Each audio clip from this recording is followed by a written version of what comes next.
அனைவருக்கும் வணக்கம். இந்த வீடியோவில் என்ன பார்க்க போறோம்னா, ரிதம் இந்த படத்தோட கதையை தான் பார்க்க போகிறோம். இது ஒரு கிரைம் த்ரில்லர் படம். இதோட முழு கதையை பார்க்கலாம். படத்தோட ஆரம்பத்தில் ஒரு புதிய போலீஸ் ஸ்டேஷனுக்கு பணியை செய்கிறதுக்காண்டி வராரு கதையோட ஹீரோவான எஸ்ஐ விஜய்.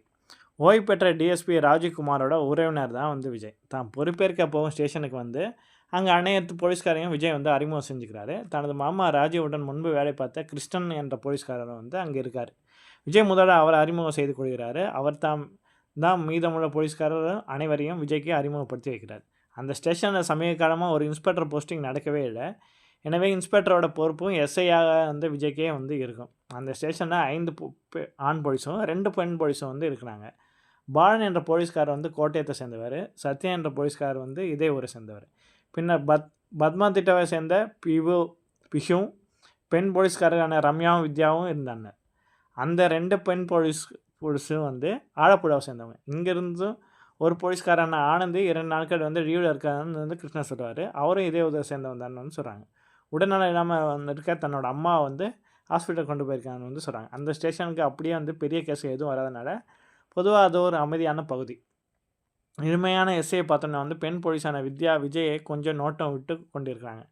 அவங்க அனைவரும் தங்கியிருக்கும் குவார்ட்டர்ஸ்லேயே ஒரு அறையில் தான் நம்ம ஹீரோ விஜய் தங்கியிருக்காரு. அந்த ஊரோட ஒரு முக்கிய அரசுவாதி தான் சபு. புதிய இசை வந்திருப்பனால சென்று அறிமுகம் செய்து கொள்ள வேண்டும் சொல்லி அவர் மற்றவர்களிடம் கூறுறாங்க. இவங்களோட ஸ்டேஷனில் இன்ஸ்பெக்டர் இடாதனால டிஎஸ்பி அலெக்ஸிடம் சென்று தான் விஜய் அதிகாரப்பூர்வமாக பணியில் சேர்றாரு. அந்த ஊரையும் சுற்றுப்புறத்தையும் சுற்றி காட்ட கிருஷ்ணனும் பாலனும் விஜயை அழைத்து போகிறாங்க. விஜய் பாலக்காட்டை சேர்ந்தவன். விவசாயிகள்லாம் இருப்பதனால அவனோட அம்மாவும் அப்பாவும் பாலக்காட்டில் தங்கியிருக்காங்க. விஜயோட முதல் போஸ்டிங் என்பதனால அவனுக்கு சற்று அனுபவம் கம்மியாக தான் இருக்கும். அதனால் எல்லார்கிட்டையுமே விஜய் மிகவும் அன்பாகவே பழகிட்டு இருக்கான். விடுப்பிற்கு ஆனந்தோட வீட்டுக்கு சேர்ந்து அவனோட மனைவியையும் அம்மாவையும் பார்த்து நல்லா விசாரிச்சுட்டு வராங்க. வித்யா கராத்தே பயிற்சி செய்வதை பார்த்து விசாரிக்க அவன் தான் பிளாக் பெல்ட்னு சொல்கிறான். அடுத்து ஸ்டேஷனில் நடைமுறை மாறுது. அதாவது குவார்ட்டரில் மற்ற போலீஸ்காரன் அமர்ந்து மது அருந்தும்போது விஜயும் அழைத்தனாலும் அவன் தனக்கு அந்த பழக்கம் இல்லைன்னு சொல்லி மறுத்துடுறான். இதற்கிடையே டவுனில் உள்ள மகாராணி பாரை நடத்தும் உரிமையாளர் விஜயை பார்த்து பணம் கொடுக்க வரான். ஆனால் அந்த வழக்கமெல்லாம் தன்னிடம் வேண்டாம்னு சொல்லி விஜய் மறுத்துடுறான்.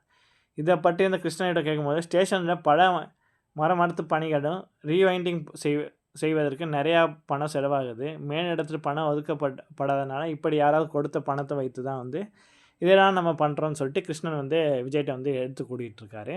விஜயும் அது பிடிக்கவில்லை என்றால் கிருஷ்ணனின் வார்த்தைக்காக அமைதியாகிறார். ஊரில் நடக்கும் ஒரு சிறிய சண்டையிடு தலையிடும் அரசியல்வாதி சபு விஜயிடம் தேவையற்ற முறையில் பேசுகிறாரு. அந்த வழக்கில் பிடிபட்ட ஒரு பையனிடம் கஞ்சா இருந்ததால் விஜய் எஃப்ஐஆர் போட நினைக்கிறான். ஆனால் கிருஷ்ணன் பையனோட எதிர்காலம் வீணாயிடும், இது போல் பேசி தீர்த்துக்கலான்னு சொல்லி விஜயை சமாதானப்படுத்துகிறார். சபு லஞ்சம் கொடுக்க முயன்றதால் கோபம் விஜய் அவனை விரட்டி அடிக்கிறான். இப்படி இருக்க ரெஜி என்பவரோட தோட்டத்தில் ஒரு தொழிலாளி துண்டிக்கப்பட்ட கையை கண்டெடுக்கிறார். விஜயும் ஒரு குழுவினரும் தேடிட்டு ஒரு வாரம் பழமையான சுமார் 30 முதல் 35 வயதுக்குப்பட்ட ஒரு ஆணோட உடன் கண்டெடுக்கப்பட்டது. தலையின் பின்பக்கத்தில் இரும்பு கம்பியால் தாக்கப்பட்ட அடையாளங்களும் இறப்பதற்கு முன்னும் பல காயங்களும் இருந்தது போஸ்ட்மார்ட்டத்தை தெரியாது. உடலை அடையாளம் காண முடியாதனால மிஸ்ஸிங் வழக்குகளை விஜய் விசாரிக்க தொடங்குறாரு. 2 நாட்கள் கழித்து அந்த ஊரின் முக்கிய ஃபைனான்ஸ் நிறுவனமான ஆனைமலை ஃபைனான்ஸில் கொலை நடக்குது. செக்யூரிட்டி மயக்கமடைய செய்து சிசிடிவி கேமராவில் ஸ்ப்ரே அடிச்சுட்டு 3 கொண்ட கும்பல் ஒரு சிறிய லாக்கரை அப்படியே பேர்த்து எடுத்துகிட்டு திருடிட்டு போகிறாங்க. உரிமையாளரான சஜிக்கு கடனை அடைக்க முடியாதனால சொத்தை எடுக்கும் நிலையில் இருந்த மனோஜ் என்பவருக்கு பிரச்சனை இருந்தது தெரியாது. மனோஜ் வீட்டை விட்டு 1 வாரமாகி விட்டதால் இந்த சடனம் ஒரு வேளை மனோஜோட தான் இருக்கும்னு சொல்லி விஜய் சந்தேகிக்கிறார். ஆனால் மனோஜோட மனைவி அந்த உடல் மனோஜோடது இல்லைன்னு சொல்லி மறுக்கிறாங்க. இதற்கிடையே என்னன்னா சத்யான்ற போலீஸ்காரன் பாலத்துக்கு கீழே மற்றொரு அழுகிய சடத்தை கண்டு எடுத்ததாக கூறுறாரு. முதல் உடலை போலவே இதுலேயும் தலையோட பின்பக்கம் தாக்கப்பட்டு கொலை செய்யப்பட்டிருக்கு. 2 கொலைகளும் ஒரே நபர் தான் செஞ்சுருக்காங்கன்னு சொல்லி மற்றவர் சொல்கிறாரு. விஜய்க்கு மேலிடத்தில் அழுத்தம் கொடுக்குறாங்க. தற்கொலை செய்து கொண்ட மது என்பவரோட மகனான சனீஸு மீதும் விஜய்க்கு சந்தேகம் எழுது. இப்போ நைட்டு ரோந்து பணியில் விஜய் போகிறாரு. அப்போ மக்கப்பட்ட ரிசார்ட் அருகே ஒருவர் சடலத்தை சுமந்து செல்வதை பார்த்ததாக ஸ்டேஷன்லேருந்து தகவல் வருது. அங்கே சென்ற விஜயை யாரோ பின்னாலிருந்து தாக்கி மயக்கமடை செய்கிறாங்க. அங்கே ஒரு குழியில் மணிகண்டன் என்ற தமிழன் தமிழனோட உடல் வந்து புதைக்கப்பட்டிருக்கு. அவனது பாக்கெட்டை வந்து ஃபைனான்ஸில் திருடப்பட்ட நகையும் வந்து இருந்திருக்கு. மணிகண்டன் தங்கியிருந்த வீட்டில் சோதனையிடும்போது ஃபைனான்ஸ் நிறுவனத்தோட அடமானமான ரசீதை சத்யன் வந்து கண்டெடுக்கிறாரு. கிருஷ்ணன் கூறியது வந்து அருள் என்ற தமிழன் விஜய் வருவதுக்கு முன்னாடி இங்கே வந்து தன்னுடைய அன்பு குமார் மணிகண்டன் ஆகியோரோட தன்னை வந்து துன்புறுத்துவதாக வந்து புகார் கொடுத்தாங்கன்னு சொல்கிறாரு. முதல் 2 உடல்கள் அருள் மற்றும் அன்புடையதுன்னு சொல்லி சத்யன் கூறி போகிறான்.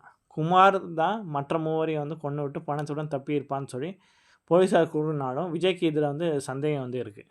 அன்றைக்கி நைட்டு சஜியை வந்து தாக்க வந்த ஒருவனை பிடிச்சு பார்க்கும்போது அது கடனால தற்கொலை செஞ்சு கொண்ட மதுவோட மகன் சனீஷ் என்ன தெரிய வருது. ஆனால் சனீஷ் திருட்டுக்கு கொலைக்கும் தனக்கும் எந்த சம்மந்தம் இல்லைன்னு சொல்லி நிரூபிக்கிறான். இதற்கிடையே வந்து திருடு போனதாக கூறப்படும் லாக்கர் மாடலை வைத்து விஜய் செய்த சோதனையில் வந்து சஜி 125 பவுன் தங்கம் திருடு போனதாக பொய் சொன்னதும் உண்மையிட 80 பவுன் மட்டும்தான் வந்து திருடப்பட்டதும் வந்து வெளிச்சத்துக்கு வந்து வருது. தலைமறைவாக இருந்த மனோஜ் ஊருக்கு வந்து திரும்புகிறான். விசாரணையில் வந்து தான் வீட்டை விற்கவே வந்து கோழிக்கூடு சென்றதாகவும் திருட்டு மற்றும் கொலைக்கும் தனக்கும் எந்த சம்மந்தம் இல்லைங்கிறதும் கூறுறான். விஜய்க்கு இன்னும் 1 வாரம் மட்டுமே அவகாசம் கொடுக்கப்பட்டுருது.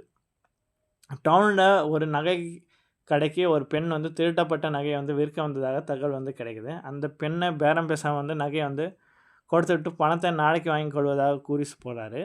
அவள் வந்து மெடிக்கல் ஸ்டோரில் வந்து மருந்து வாங்கிய சிசிடிவி பதிவுகள் மட்டும் அவள் ஃபோனில் வந்து செண்டை மேடம் ரிங்டோனும் வச்சு அது ஆனந்தியோட மனைவி அஞ்சனான்னு விஜய் வந்து கண்டுபிடிக்கிறாரு. ஸ்டேஷனுக்கு வந்த விஜய் ஆனந்தையும் பிஃபுவையும் பிடித்து விசாரிக்கிறாரு.